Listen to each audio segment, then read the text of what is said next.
A woman named Dolores lived a simple life in a quiet village. Every day, she went to the river to wash clothes, a simple job that provided a small income. But for her, it was a lifeline, the sole support for her family, especially since her husband, Rodel, was paralyzed. Rodel's life had been forever changed by a terrible accident. He had fallen from a tree he was climbing, and since that day, he could no longer walk or even stand. He was completely dependent on his devoted wife, Dolores, for everything. Their village was nestled close to the mountains, a location that brought a constant stream of hikers and visitors. Dolores's natural beauty often caught the attention of these men, and many would stop to admire her as they passed. In that same village lived a man named Olan, a longtime admirer of Dolores. He had always held a deep affection for her, but his hopes were dashed when she chose Rodel. Despite Rodel's condition, Dolores remained fiercely loyal. Olan tried repeatedly to convince her to leave her husband, but she always refused, her heart unshaken. One night, the weight of their situation became unbearable for Rodel. With their savings dwindling and his inability to work, he proposed a desperate solution: pawning their house. Dolores, however, was terrified of losing their home forever and rejected the idea. She tried to comfort him, even attempting to rekindle their intimacy, but Rodel's condition made it impossible. A quiet sadness settled over their small home. The next morning, as Dolores was by the river, a hiker named Jeron approached her. He was a kind young man, a medical student, and he simply needed directions. As a thank you, he offered her some snacks, which she accepted with a grateful smile. Since they were heading in the same direction, Dolores offered to walk with him. It was then that she twisted her ankle. Jeron immediately came to her aid, providing quick and simple first aid. This small act of kindness opened a door between them, and their relationship began to grow, a forbidden connection born from a simple twist of fate.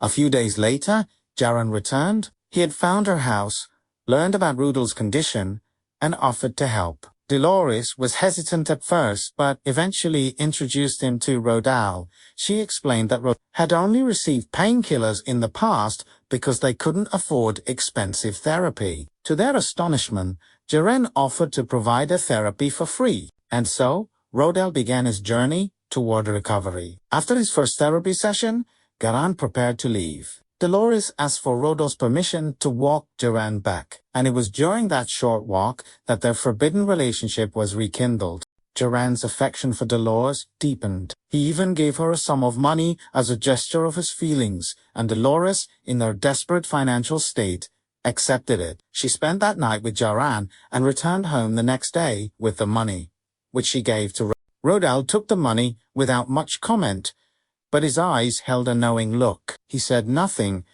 but a seed of doubt had been planted in his heart. As Rodel's therapy continued, Dolores was confronted by Olan at the river. He showed her a video on his phone, a secret recording of her intimate moments with Jeron. Olan had been using the situation to his advantage, and he now demanded that Dolores give in to his desires.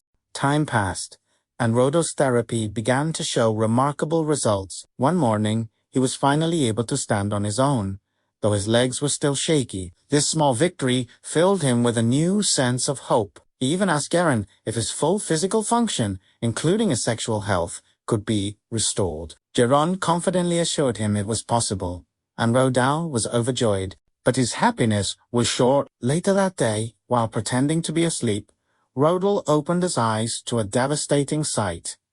Dolores and Jeron together in their yard. His heart shattered. Despite the pain of betrayal, he continued with his therapy and his condition improved further. Before leaving, Jeron gave him a walking stick and some medicine as a farewell gift. As was their routine, Dolores walked Jeron to the path. It was there that Olan appeared again, this time with a weapon, threatening to reveal the affair to Rodel. He tried to force himself on Dolores, but at that very moment, Rodel arrived. With an unexpected surge of strength, he managed to overpower Olan. In that moment, Rodel finally knew the full truth. He was completely devastated by Dolores's betrayal. Jeron, seeing the pain he had caused, confessed and begged for forgiveness. At first, Rodel was too hard to accept, but he eventually relented, acknowledging Jeron's invaluable help in his recovery. Jeron, in turn, promised never to return, though his feelings for Dolores remained. The story concludes with Rodel's slow but steady recovery. Their household life gradually began to mend, a new beginning built on forgiveness and the fragile hope of a future together.